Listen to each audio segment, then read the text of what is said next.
So we are going to copy the data in Excel here and take it to R. Okay, and we are using the Brukutu for R, the one with the categorical variables, dummy variables. And to highlight it, you just do Control A to highlight it. So that has highlighted the entire data set instead of clicking and dragging from corner to corner. Then you do Control C to copy. You see the diamond glass around the data. Control C to copy. Okay, and then go to your R Studio. Not your R, but your R Studio. The R Studio. And in this R Studio, you're going to initiate your first command. But to initiate a command, you have to type it. So you type what I'm about to type as well. You're going to type what I'm about to type. You're going to type it with me so that you don't get lost.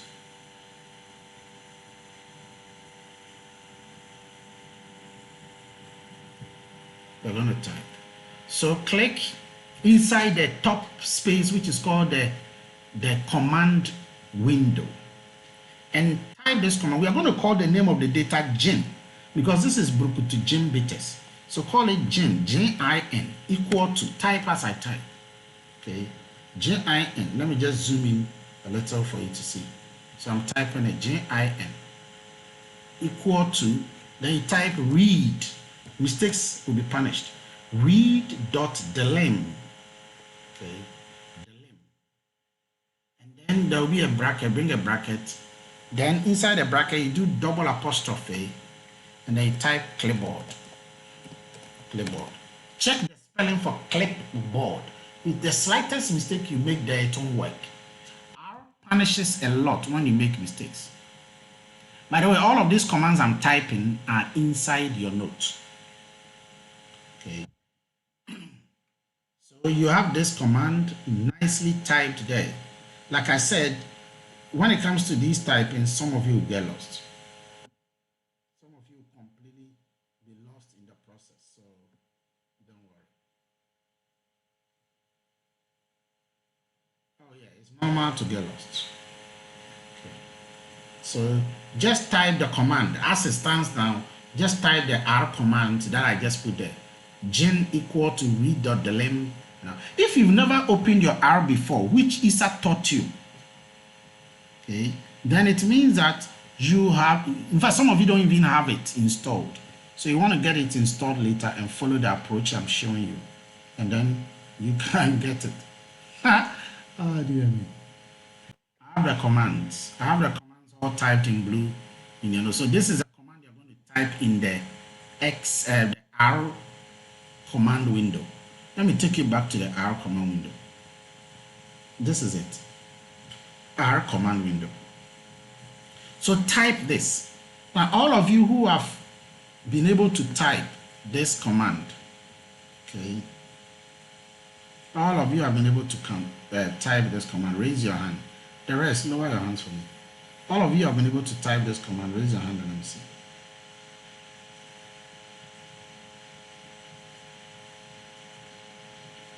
Now, I told you that you don't have to open your R. You have to open your R Studio. So some of you probably didn't open the R Studio. You want to rather open R. So check. If you clicked anything called R. But if look at the top, if you don't see R Studio at the very top, then it means you've clicked on the very wrong one. R Studio should be written at the very top. Look at mine. At the very top. You should see R Studio. R-S-T-U-D-I-O, R Studio. Okay, so you should be able to see the R Studio before. But if you didn't see that, it means you're going to click the wrong one. And that wrong one you clicked is what is worrying you. So click inside here, Control A to highlight, Control C to copy. Control C to copy. Then go to your R Studio. Go to your R Studio. Now don't paste it. When you get to the R Studio, you'll be tempted to paste. Don't paste it. But rather click anywhere inside the command you type, gen equals, and then while the cursor is blinking anywhere, on the top right, you see run. On the top right, you see run. Run. Click run. Click run. The moment you click run, the cursor will move to number 2. And then when you come down to the console, you will see the same thing you typed down there in the console. You will see the same thing there typed down there. You see it in the console like you see mine here. Okay. Right, now that means your data is loaded, and it will be in blue. Okay, nicely written in blue, which means everything is done. But to be sure that the data is loaded, just highlight the GIN, the name of the data. Just highlight that like I've done, and do run again or control enter. Instead of clicking the run at the top, you can do control enter. Instead of clicking the run at the top here, you can do control enter. In fact, the cursor will tell you when you put the run there, it will tell you that you can also do control enter. And so once you do control enter like I'm done, the data will be showing down here. Look at the data. Okay, the data will be showing down here. Okay, beautifully. Quantity demanded, the price, the complement price, income, location, occupation, religion. All of the data is now loaded into the app. Okay, that's your first work, beautiful work that you have done. It's not it's one of the important things to have done. Now that you've done that, let's go to the next command. We are going to do something called summary GIN. Summary GIN. Okay. But this summary GIN is going to give us the descriptive information about the data. So type that in the command number 2. Type that into the command number 2, and then you will have your summary GIN. Okay. So type summary into bracket GIN. Okay. Check your spelling. Make sure. And once you do that, run it. Control enter there or run it.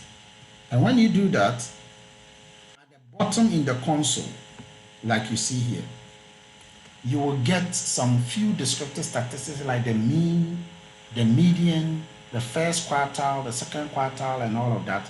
You get all of them right there. Okay, the mean, the median, and some few other information. You get it right there. So the next thing is to load a package, because the summary GIN that we had, even though it was good, it did not give us enough descriptive statistics. What are the descriptive statistics? The mean, the median, the mode, standard deviation, kurtosis, skewness, and all of that. All of them are descriptive statistics. But then we couldn't get enough. If you can remember, the one we had was just mean, median, first quartile, third quartile, minimum, maximum, and things like that. So this command we are going to do is just going to give us more. But that will require that you have an internet. If you have an internet, let me open my RStudio here. This is the RStudio. Let me zoom what I'm going to do. Okay. So this is the RStudio. This is where you were typing. Now look on the far right bottom. You see a space there. Where that space, you see files, plot, packages. Do you see packages? Yes, please. Good. You click on packages. You click on packages, and you will see install. Click on install. Just below the package, you will see install. A pop-up will come. The cursor will be blinking inside the packages. Okay. Just type HMS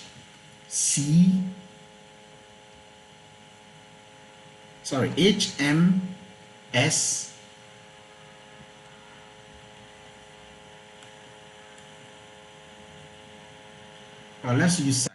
Okay. So just type PS. PSY. It's like psychology. PSYCH. Do you see that one? The CH will pop up. Yes, please. Click on that. And once that shows, you will click on install. Install. Click on install. I have installed it already, so I don't have to click on install. Then once you click on install, it will take its time to install. You will see a kind of a red dot in the command window. In the command window, you see a red dot. It keeps coming and going. It keeps coming and going. That means that it's taking its time to install. Do you see that? I think it has actually finished installing. Oh, okay. So if you have a fast internet, That means it to be done. Now, to prove that this is done, you're going to go to your command and type the information I'm typing. Require into brackets. When you type require the thing, okay, psych, PSYCH. When you even try to type, it will show itself. PSYCH. Has it shown? Yes, please, it has. So you run that by control enter or run. Run that, control enter or run. Then come down here, you will see something with the name written there, require psych, nicely written there. Yeah. Then we are now going to now show descriptive statistics. This is the one I said is going to give you more data. So you type describe, then you bring a bracket and type gene. Describe gene. Okay. Describe gene. Once you do the describe gene, run it. Control enter or run. And when you come down here, you see more information. Do you have more information? Yes, I do. Good. So now, on the basis of that, your more information, without you looking on mine, I want you to tell me the skewness for quantity demanded. The skewness for quantity demanded. What value is that?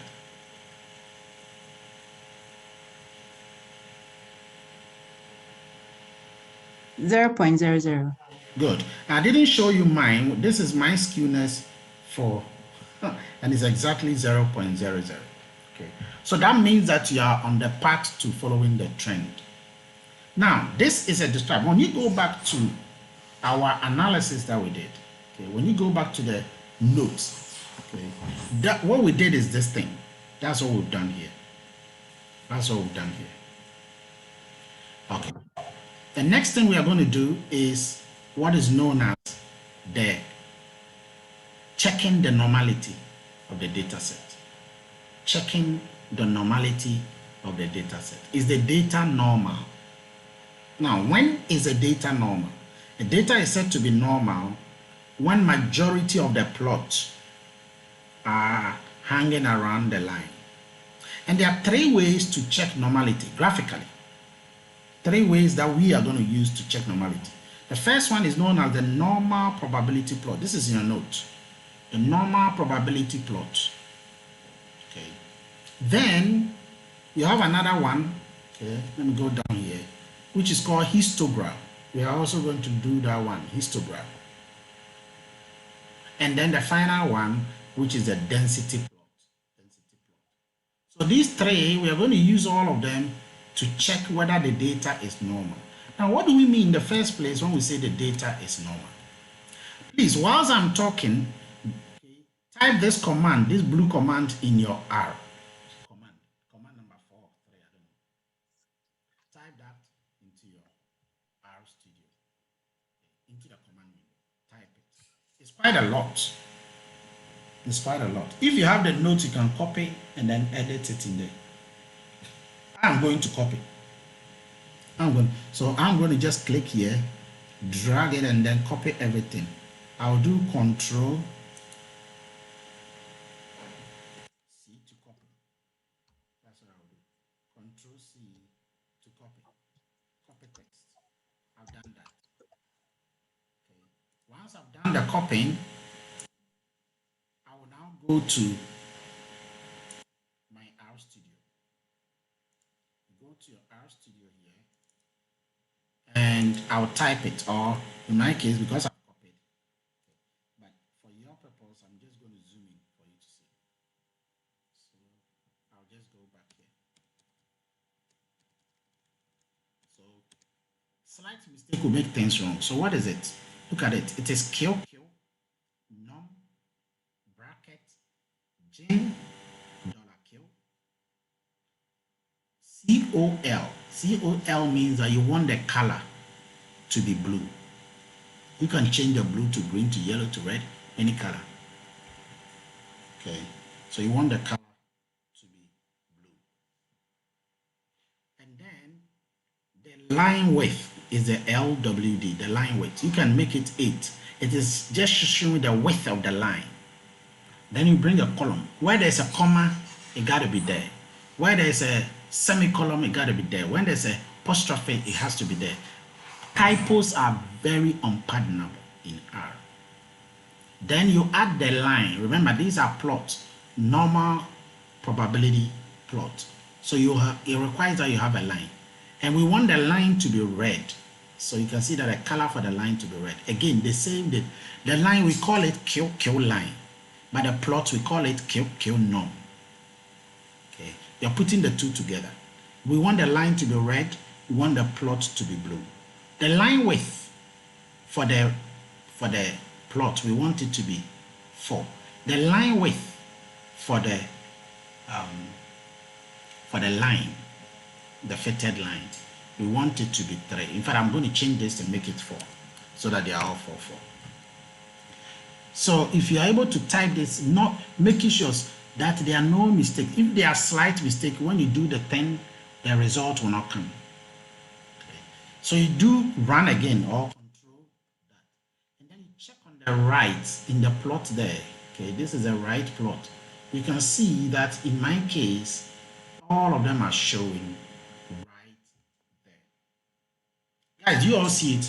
Can the class rep confirm whether you can see my own? So you will have yours right there. If you follow up and you do exactly the same thing, you are going to get a plot like this. Okay. And this is the first plot that you will get to check whether the data is normally distributed. That's the first plot. Now, I will ask you a question. I will ask you in your own data. I'll give you a different data. And I'll ask you to check whether your data is normally distributed. And for you to be able to do that, you must have gone through this to, my own, to understand it. Then you use it for your own, because I'll give you a different data, not the same data set here. And your graph might look different from my graph I'm using. So how do you prove whether this graph might show normality? Well, if you check the graph very carefully, okay, when most of the data plots are around the line, it means that the data is normally distributed. Okay, I want to repeat that. When most of the data plots are the ones in blue. Okay, when most of the data plots are around the line, it means that the data is what? Normally distributed. But when not, okay, the data is not normally distributed. So I'm going to ask you to check our own. Does it look? Now, you might not be correct graphically. We will test it. But just for your naked eyes, would you say the data is normally distributed or is not normally distributed? What do you think? Okay, anybody can raise a hand and tell me. Okay. Anybody can raise a hand and tell me. Do you think, just for looking at it with your own eye, would you say that our data Q is normally distributed? The dependent variable Q, is it normally distributed or is not? Just looking at it. Okay. Marcus says it's normally distributed. No. Marcus, if you look at it carefully, but again, that's why I'm saying that your answer might not be the best except when you use statistics, which we are going to use very soon. So when you look at the data, we see majority of the data set are not around the line. If I want to look at the last group, they are all far away from the line, veered. And then the first group, they are way far away on the left of the line. So when you look at the data set, it appears that the Q is not all that normally distributed, technically speaking. But again, this is not the only graph you can use. There's another graph you can check. There are 3 main, and you got to learn all 3, because in mine, I will let you do all 3. So let's go and see the other graph you can do. So in your notes, this is the one we just did. Okay, let's look at another graph we can do. Histogram. Histogram. So we will type this command, the blue command. There was a bracket, so remember to bring the bracket. Histogram gen dollar Q column color blue. Okay, so that is it. You're going to type this command and run it. Okay, to see whether the quantity demanded of gen betas, whether it's normally distributed. This time using histogram. By the way, in case you don't know what normality is, now a data is said to be normal when it has a smooth normal distribution curve. And when we say something is normal, what it means is that majority are within the center. A typical example of variables that are normal are your age. Most people in this class are around a certain age bracket. And so we say that age is normal. Most people usually earn around a certain income level. And so we say that income or salaries are normally distributed. Most people have the same height. So on the basis of that, we say height is normally distributed. Most people have the same weight or similar weight. So on the basis of that, we can say that weight is normally distributed. Remember, whilst I'm talking, I've already typed my histogram. That's the second graph. Okay, so the second graph is here. So let's run it. Hist, bracket, blah, blah, blah, color blue. Okay, Araba, do you have yours? Yes, Prof, I do. Good, run it, and then you can now see the result on the far right. So this is the result of the histogram. You guys can see my result of the histogram. And you can see clearly, let me just zoom in and out so that I can be a little bit bigger. So if you look at this data, it doesn't really look like it's normally distributed at all.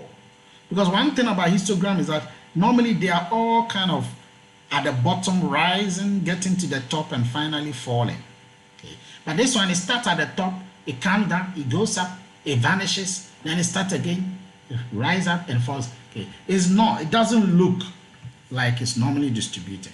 So when you check normally distributed histogram, okay, you will notice that it doesn't look like this. So that's the second graph to tell you that the data is not normally. Now let's go to the third graph. The third graph, and this one I'm going to do it. I'm going to do it together here. Okay, so that one we're not going to pick it. So we're going to do it. Type it all together ourselves here. So let's go to the command center. Command number 7. We are going to type plot. Bracket. Okay. So just type plot bracket. And then you do density. Plot bracket, then type density. The moment you start typing, density will come. Then it will now give you another bracket for you to type what you want to type. And what we want to type is $Q. $Q. So that is it. Okay. We only do that $Q to indicate that R should pick the Q, which is the quantity demanded from the gene data. That's why we always write $Q first. $Q first. Otherwise, we would have just written Q. And once you've done this, okay, you can now run it. Control Enter, and you will see that it will now brings you here. It now takes you to the beautiful command. And in this last command, which is a smooth density curve, you can clearly see that the data is not normally distributed. Why do we say so? And this is why. Because a smooth normal distribution curve looks like a bell-shaped curve. Okay, let me just remind you of something.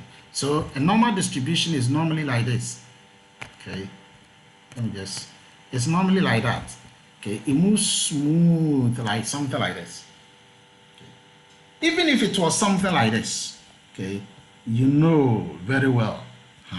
Even like that, it will tell you that it's a little bit normally distributed. But our own has two peaks. Our own has two peaks. So when you look at it, it goes up, it comes down, it goes up again. Okay, two peaks. So this is kind of platicatic. It's got two peaks here. Okay, so clear indication that it is not normally distributed at all. So when you look at it, it's not normally. But again, these are all graphical interpretations. The way you and I might see it might be different from the way somebody might see it. So the first thing that we have to do is to test it. Test the normality properly. Okay, test the normality. Now the reason why we are focusing on the Q is because the Q is a dependent variable. Okay, that's why.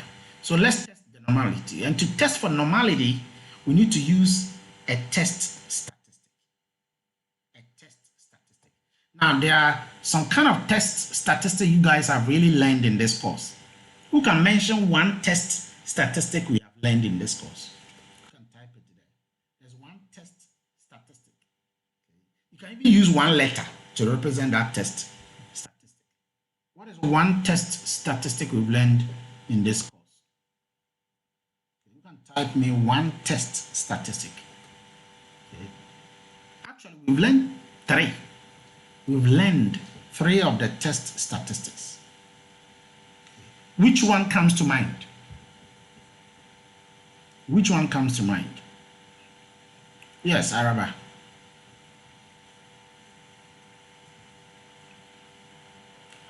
Okay, so Tariq, if you are mentioning ANOVA itself there's a test statistic for ANOVA.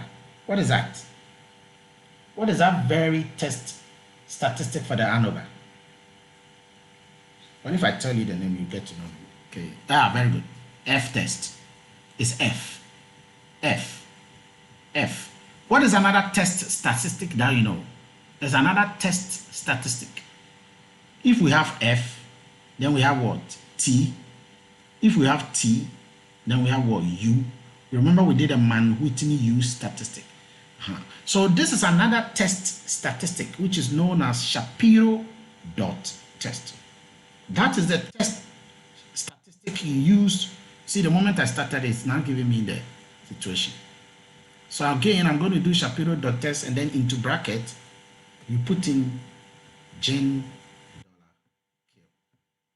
So do that. So you do Gen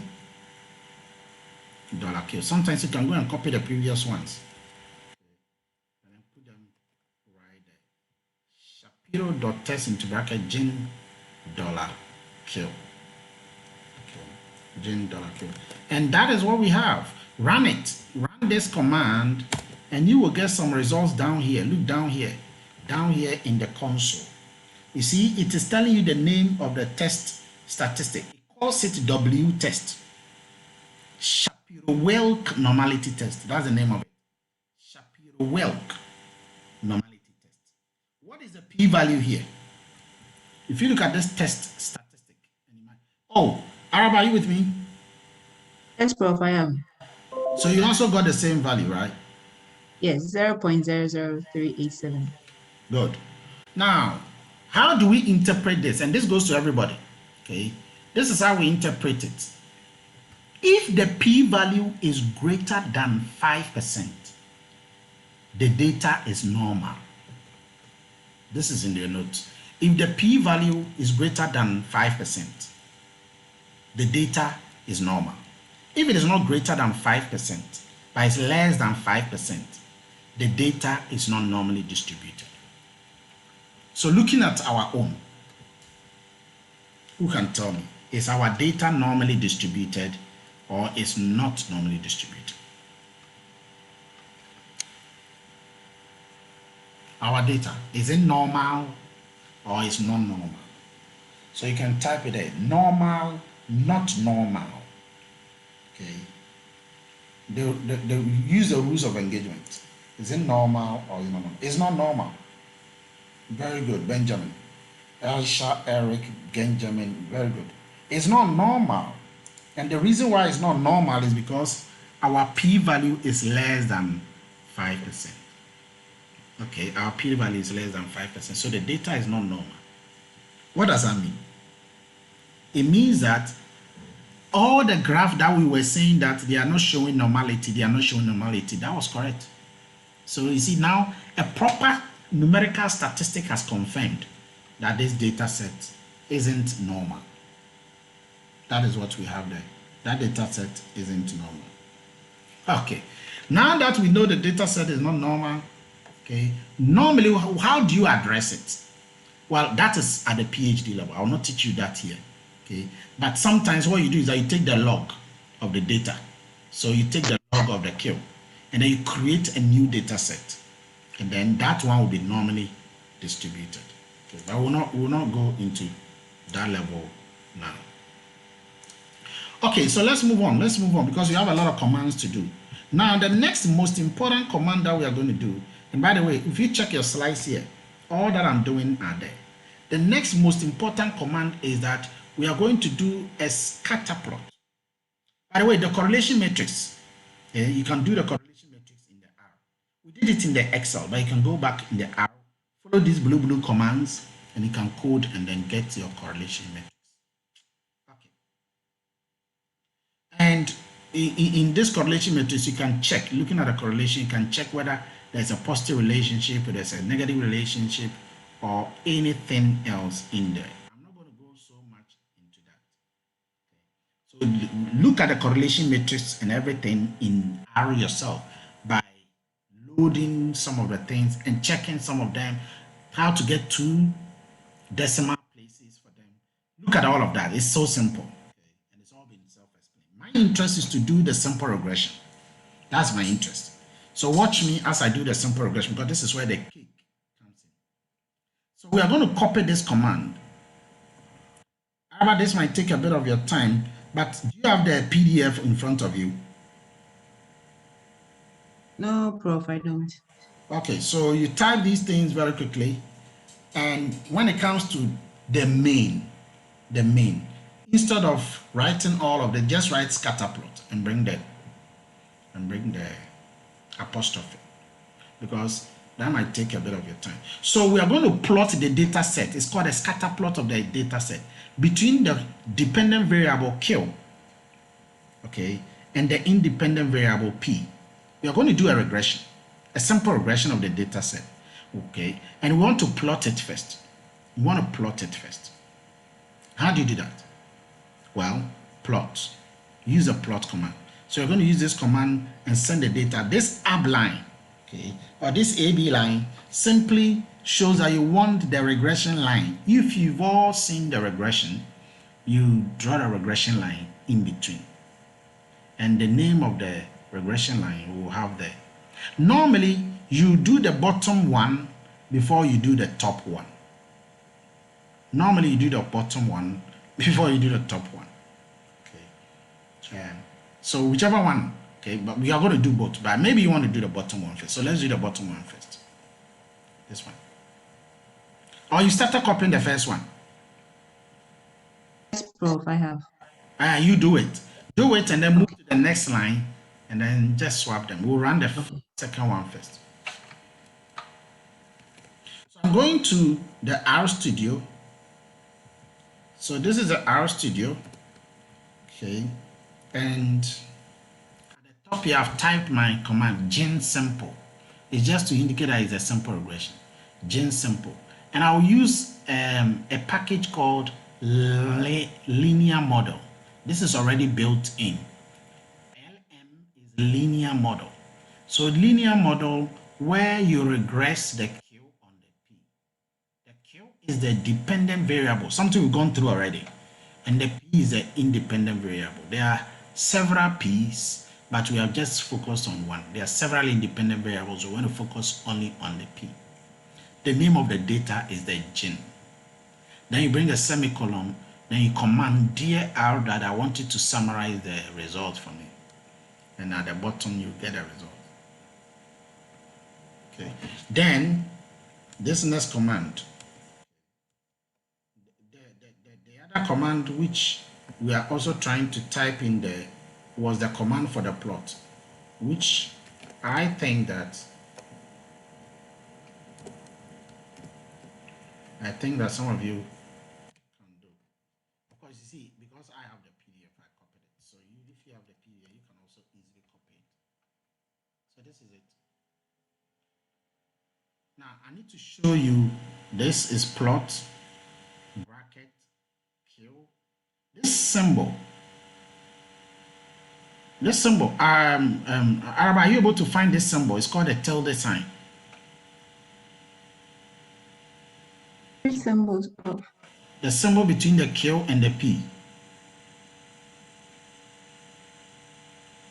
Like the zigzag.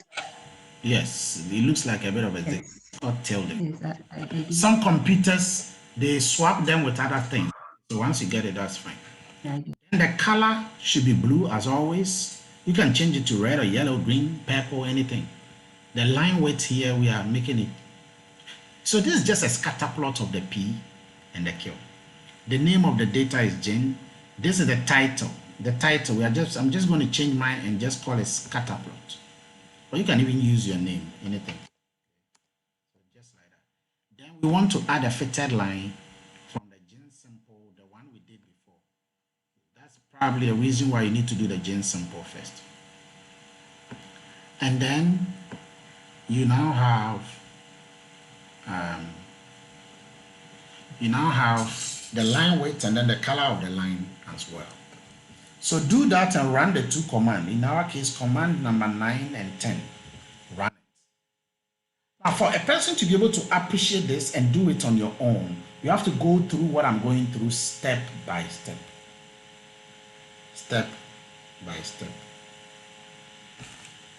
So let's run it. The Jane simple is done. Okay. And when you come down, you see the results. This is the results for the Jane simple. We'll talk about that in due course. Okay. Then the plot. I just did the plot. Down here, it is not showing because it's a plot. So plots are normally on the right-hand side. So when you go to the right-hand side here, you see a very nice plot. Okay. And when you look at the plot, at the bottom, you have P, which is an independent variable. At the right here, the axis, the y-axis, you have what? Q. And when you look at the line is showing a kind of a negative relationship. You all see that? It's showing a negative relationship between the price and the quantity demanded. Hello, Prof. Yes. Please, the sign after the Jane simple, is it equal to or that zigzag you talked about? Equal to. Okay. So you have a negative relationship between the price and the quantity demanded. Now, this is what we know already. Graphically, this is it. But is it true? Well, come to the result. Remember that command number 9 gave us the result. Let's go to the result and then you see. Let's look at the numerical value of the price. Watch it here. Watch it. You see the value. This is a numerical value of the price. And when you look at the numerical value, it's in R, it is called estimate. You remember when I was showing you the beta parameters, the beta which change to numbers. Okay, this is the estimate. These are the numbers. These are the numbers. Prof, I got an error. Sorry? I got an error. Yes, that's okay. So go to number 9 and let me count your command for me. Your command. Read it exactly as you have it. Okay. Jane simple equals LM bracket open Q zigzag P data equal to Jane bracket close column summary. It's not column. Check it again. Column. So normally there are some mistakes that you make. So correct that and continue. Let me see. Okay.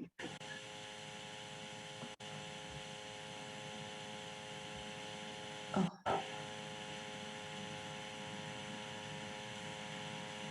Okay, and then summary bracket open Jane simple bracket closed. So does it mean that there was a problem with your semicolon? It is still error. Oh, don't worry. Don't worry. You are interested in checking whether or not it's not an error. Okay. Yes. It's like I was going to tell you to enter the command and let me see. Now you say it's still error. It's like you are in a hurry to get a result. But my situation is whether that thing you call zigzag, that tilde sign, whether you properly chose that one. Yes, I did. Mine's on the extreme left of mine, under the escape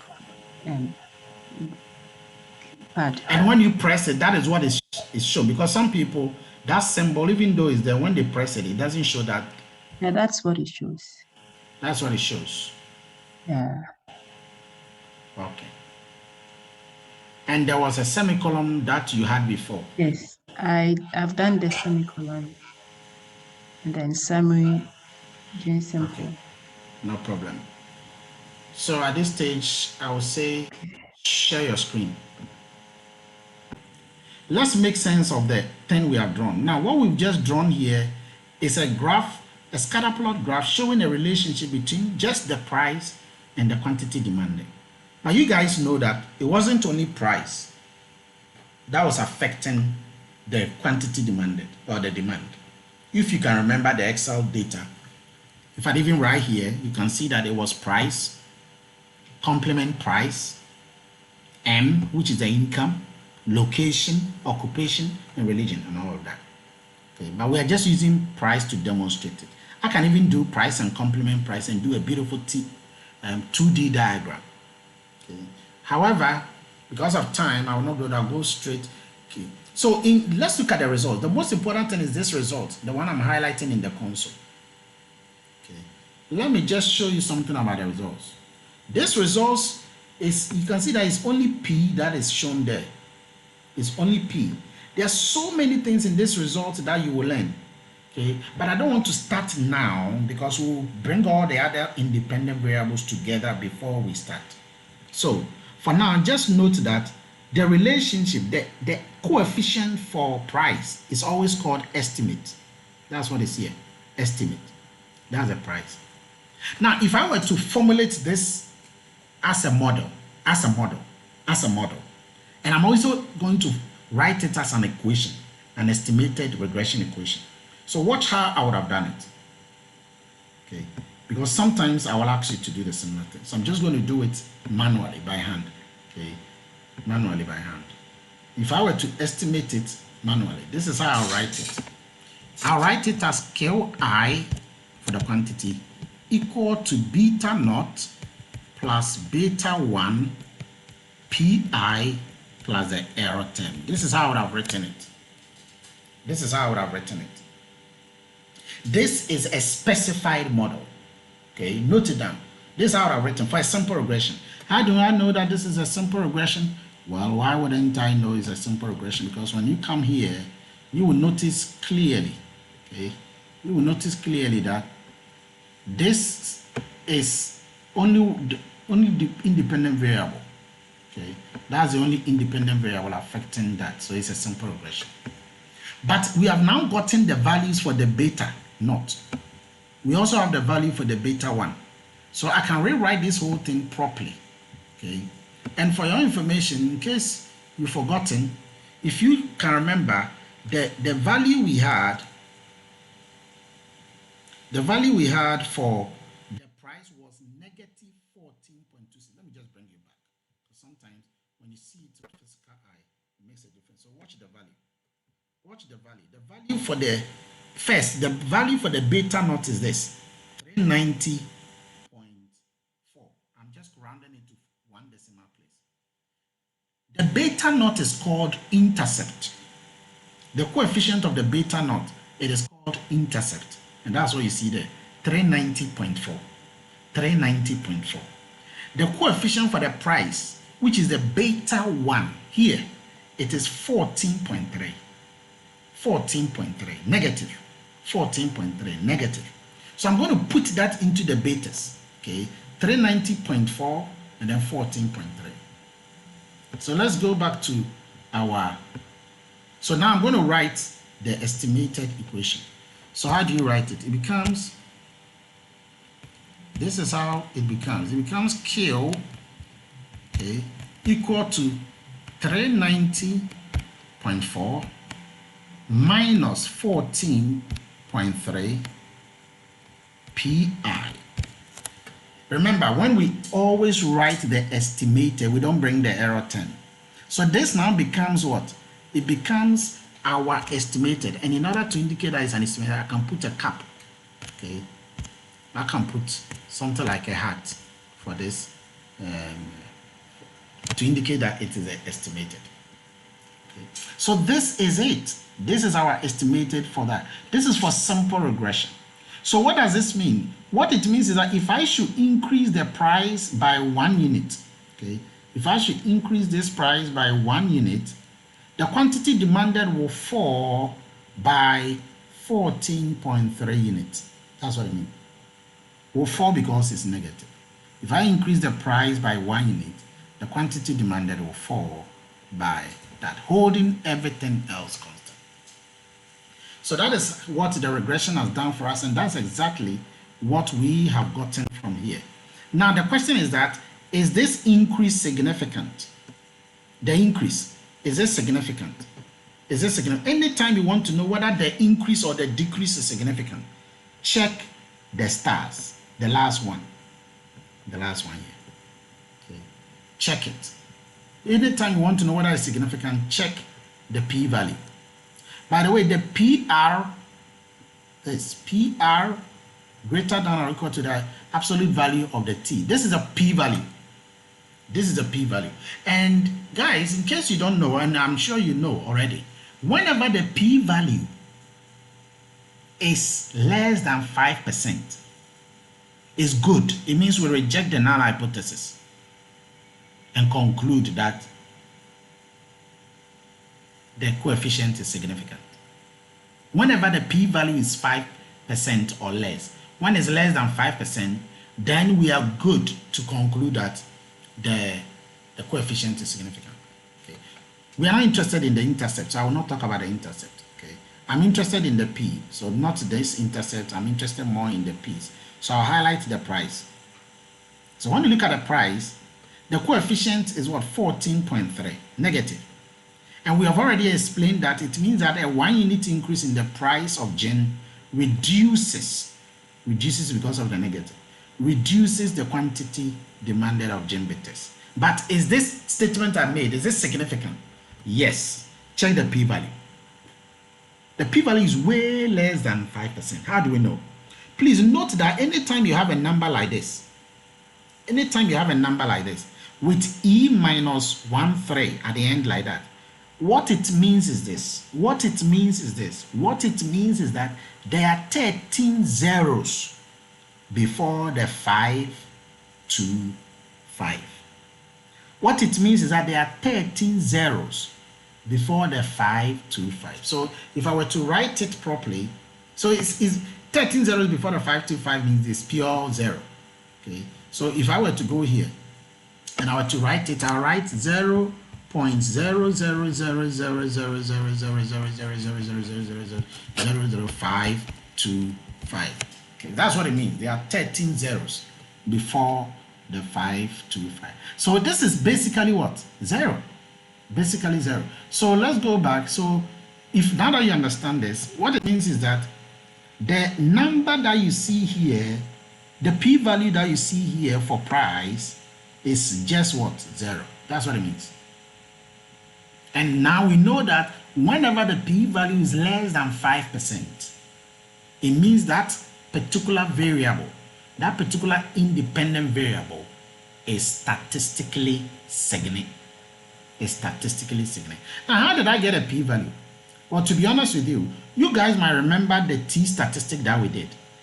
There was a t statistic. In this case, this is a t statistic. They call it t-value here. And normally we take the t statistic, which in this case was negative 10.69. Then you go and drop it into the swimming pool of the table. You remember that swimming pool of the table? And then when you drop it into the swimming pool of the table, you climb up and find the corresponding p-value at the top. Do you remember? That approach is what the software has quickly done and has gotten us the p-value to be approximately 0. So this is a very beautiful way to detect. But all of these, I'm not interested in showing you how we arrive here. The key point is that to determine whether the impact of price on quantity demanded is significant, check the p-value. And whenever the p-value is less than 5%, the impact is significant. That's it. There are several other things we need to interpret here, but I'm not going to do that until we do the multiple regression. Okay. But for this stage, this is a simple regression that we have done for it. Let's move on. Okay. So now we've been able to do this on your screen, which is in the slide. We've done this nicely. What next?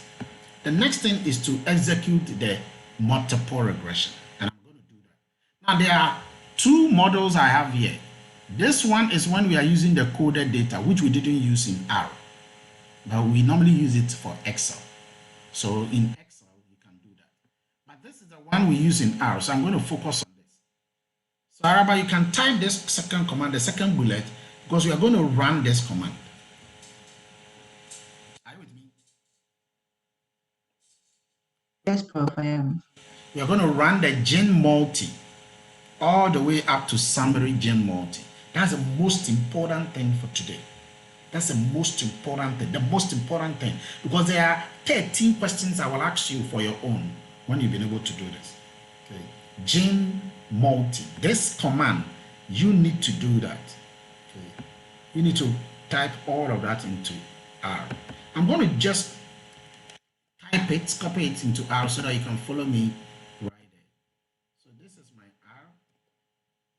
And let me type it there. Okay. Let me type it there. Let me type it there so that you can follow me. So gen multi equal to LM for linear model, capital P, be careful, it is capital P, not small p, capital P plus capital C, which is a complement price, plus capital M, which is the income of the people, plus location, which is a dummy variable. And we said location is what? Urban or rural. You see, we are just using LOC, but I will remember that it is either urban or rural. So when we show the results, you see it beautifully. Then occupation, OCC, and we said there were three kinds of occupation, but one of them will be used as a reference category. The occupation were teaching, trading, and fishing. And we said that it will use fishing as the reference category because fishing is the one in alphabetical order. It is the one that comes first. Then there was the last one, which was religion. Religion, there were three kinds of religion: Christian, Muslims, and Buddhists. And Buddhist is the one that comes first in alphabetical order. And so it is the one that will be used as the reference category. And then this is all taken from the data called gen. And then we'll summarize the command we gave for the gen multi. Okay. Araba, do you have yours?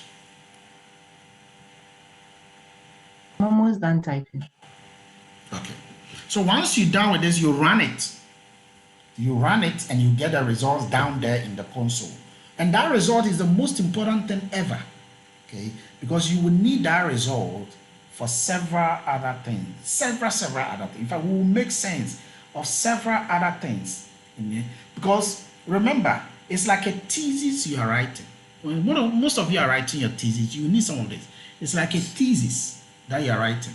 Because in your analysis, in your kind of exams, I am going to give you a data set.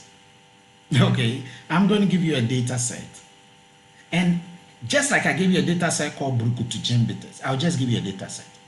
And then I'll ask you certain things you should do. And I'll ask you certain results you should get. Okay, I wouldn't know the results. So you should have gotten those results to be able to tell me the questions I've already asked you. And that means you should go through these commands that we've done, everything we've done here, to be able to get it. Have you done it? Are you done? Okay. So Yes, I am, Prof. Let's run the command. You two run yours. And when you do that, you come down here, you will see the beautiful results there. Beautiful. Yeah. The most important result for today, let me go up for you guys to see, is what you have on your screen. 8A, the single most important result. Yeah, is the single most important. You see the important result. And the most important thing is that there are about 9 different things you should be able to understand and do here. 9. Of course, we are not going to be able to do all today, but we're going to start today. So take the screenshot of this, and because you're going to be asking several questions, and please take your pen and paper. Okay, some of these things are, the questions I'm going to ask are in your slides, but still write these questions down because they are going to be your single most important questions in this course. Normally, when it comes to questions related to regression like this, I make it compulsory. Normally, when it comes to questions like this, I make it compulsory. And so it is important to acknowledge and appreciate that you are doing this thing. Okay, so we are going to ask some questions related to this, and to do that, ladies and gentlemen, the first thing I want you to write down is this, because we are going to write the questions down to help us to be able to appreciate what we are going to do ourselves. The first question, and normally it's nice to ask these questions based on how the results are showing here. Okay, so let me just zoom in the results, because at this stage you all have to pay attention and focus on me. This is where we are going to pick the thing from.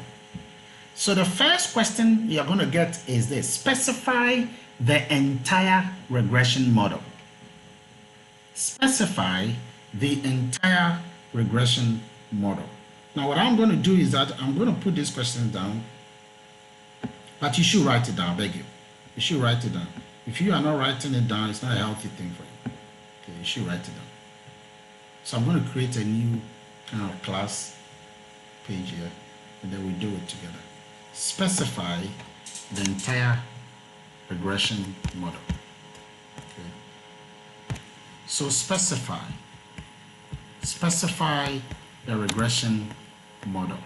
I'm making it short, but you guys can do it. Now, what this means is that you should write it like we did here. You should write it like we did here, okay, with the betas and all of that. That is what it means. You should write it like we did here with the betas. Now, how do you do that? How do you do that? And this is important, so please watch me how I show you how you organize that. So you go to your regression results that are, normally you cut this thing and paste it into Word document. Okay, normally. Now, you should know the one that will come first on the left-hand side. You should know what will come first on the left-hand side. What do you think will come first on the left-hand side? Okay. Let me bring some write-ups here.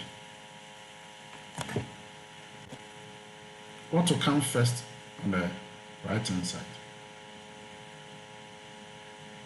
Sorry, on the left-hand side.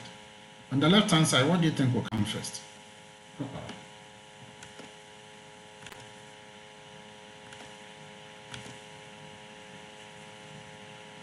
Which one am I even showing? This thing is not allowing me to see which one I'm showing. Okay, I'm showing this. Because I'm zooming it, I'm not seeing much of the information I'm requiring. Okay, let me just zoom out. Okay. So let me just zoom out so that you guys can. Please, even though I've zoomed out, you guys can still see it, right? I hope you guys can still see. Okay. So the first thing you're going to write is the name of the dependent variable. Ladies and gentlemen, in this context, what was representing the dependent variable? You can tell me. What was representing the dependent variable? What was representing the dependent variable? Quickly. What represented the dependent variable? Okay. That is Q. Very good. So now the dependent variable is Q. And you see, you can look here and you will find that answer there. Okay.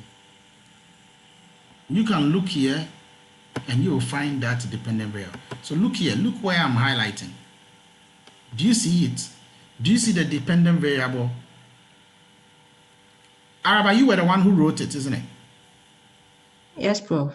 Okay, so you see how it is there. So you are now going to rewrite specify the model using the dependent variable there. Okay, but it's just the Q that you are going to use, because the other ones you are going to select them from here.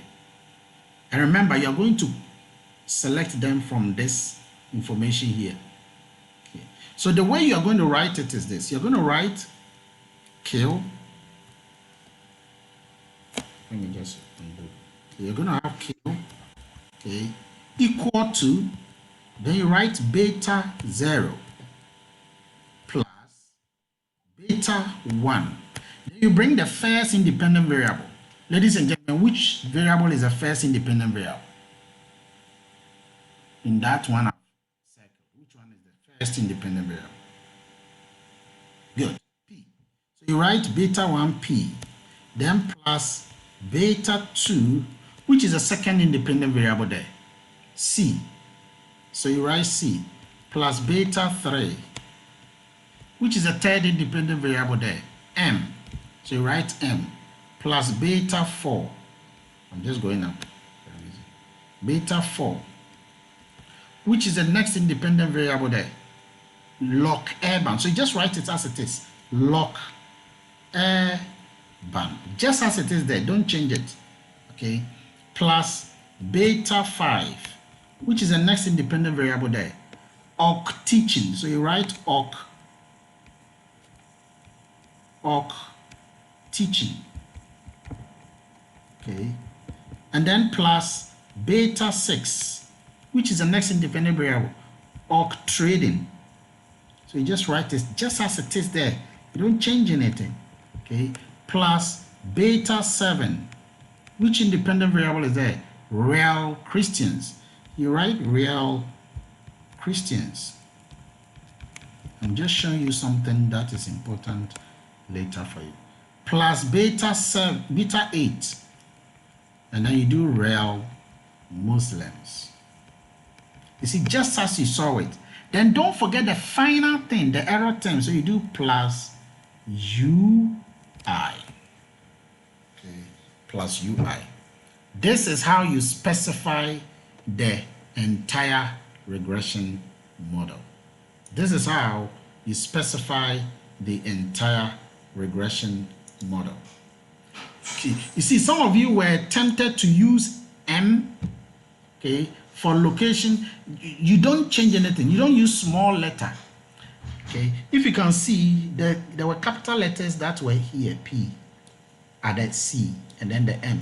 They were capital letters. So because there were capital letters there, you were supposed to use those same capital letters.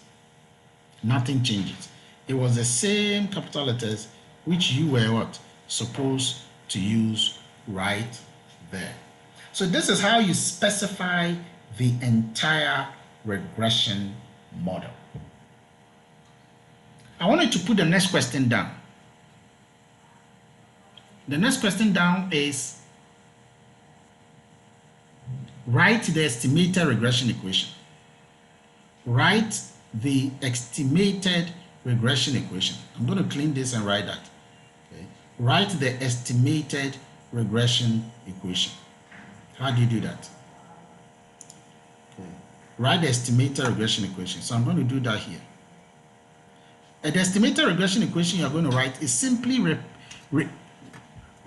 replacing the specified model, the beta parameters that are there, with the numbers. And where are the numbers? I told you that the numbers are always here. The numbers are always here at the estimate.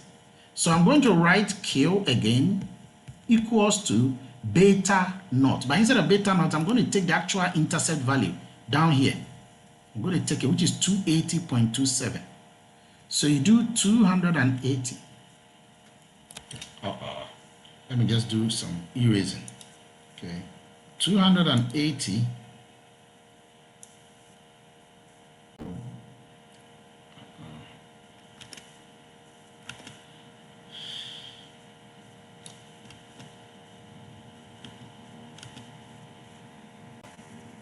Okay.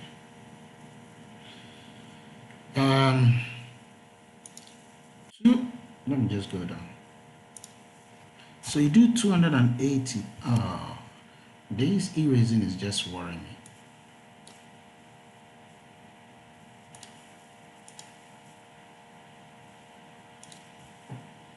So you do 280. Anytime I try to, 280.27.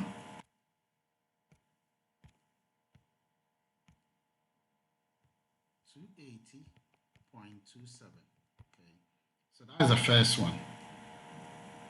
And then the next one is the price, which is negative 3.17. So you do minus,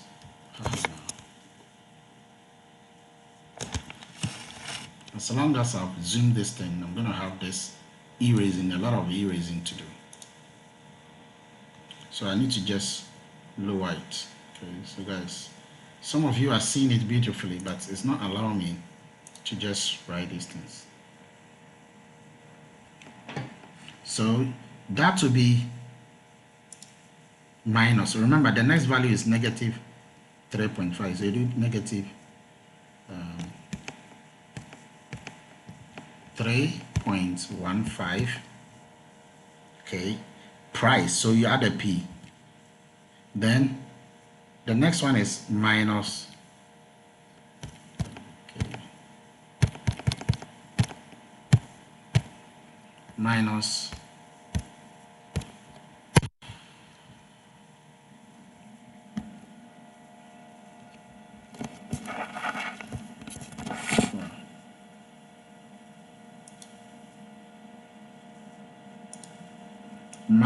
what?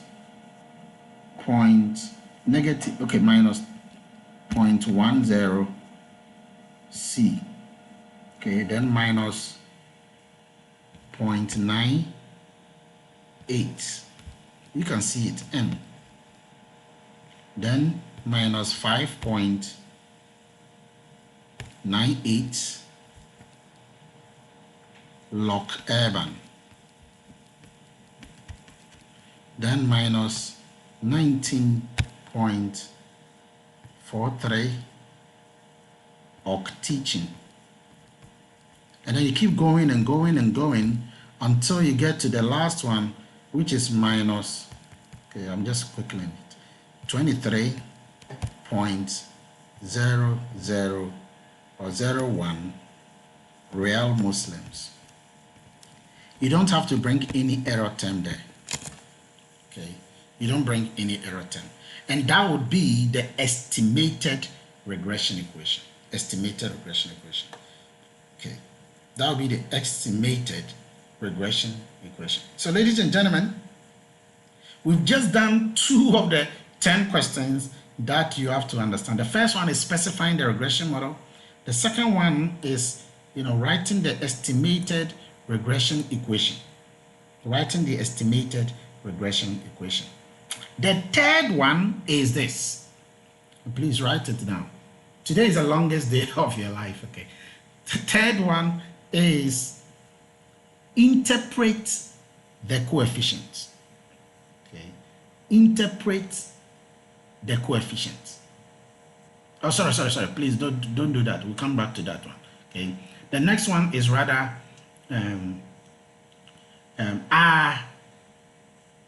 is each coefficient statistically significant? Okay, determine if each coefficient is statistically significant. Okay, are the variables statistically significant? That's another way of looking at it. So we want to determine whether any of the variables, price.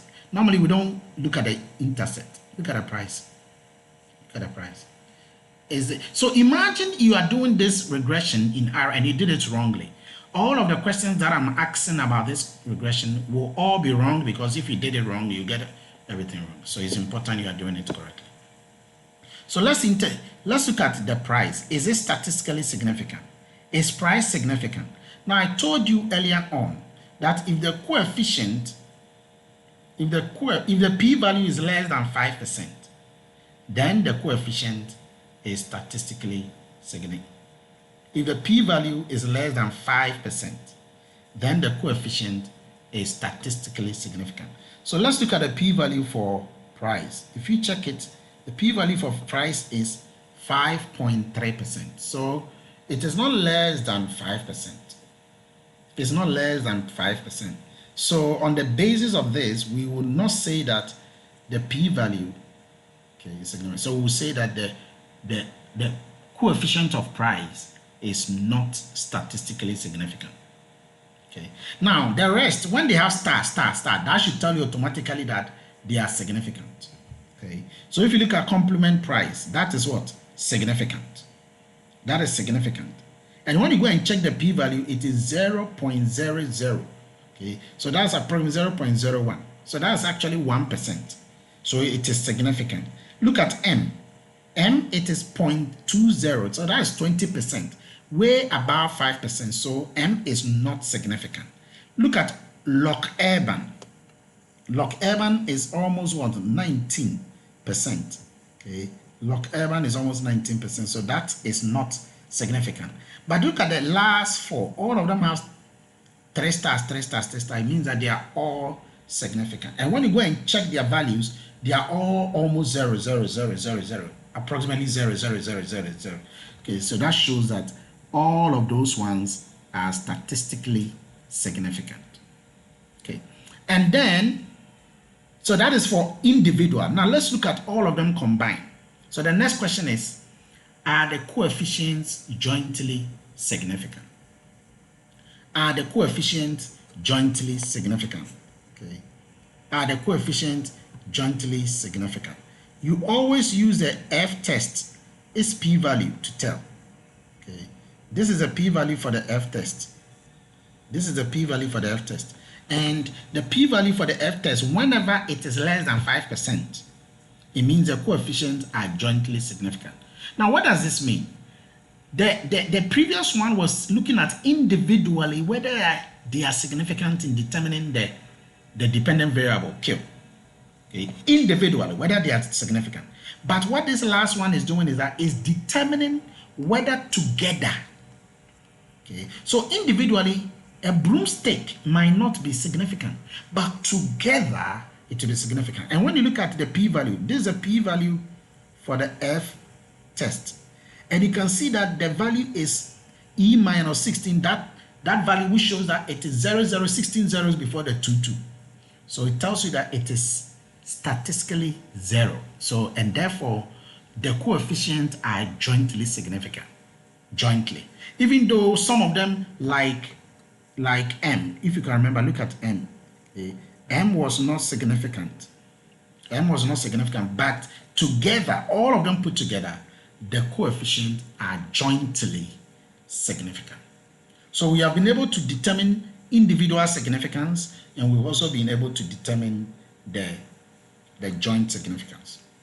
The question 5 is this. Okay, is the regression model well fit? I'll write that here. Okay, that's a very important question most of the time. Okay, is the regression model well fit? Okay.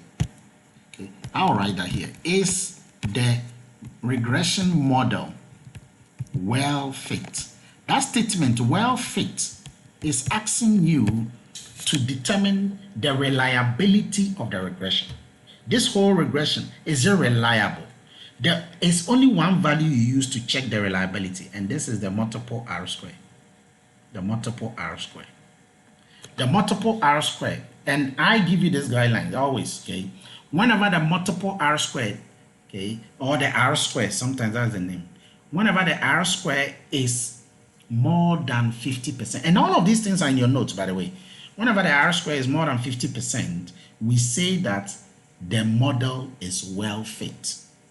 Whenever the R square is more than 50%, we say the model is well fit. So when you look at our R square, does it tell you the model is well fit or not fit? Okay, tell me the answer. Fit or not fit? Is our regression model reliable or unreliable? Fit or not fit? Reliable or unreliable? Jerry says it's fit, and so that is the correct answer. It's fit. And the reason why it's fit is because the R square is 99%. Okay, for an R square to be that 99%, it shows that a regression model is well fit. So again, we've been able to determine that. Okay, so the other ones, you will see it in the videos. There are just some 4 more questions that you want to look at in the next videos that I'll give you. Okay, ladies and gentlemen, that brings us to the end of the entire caboodle. That's the end of the entire caboodle. Regression analysis has been a beautiful move.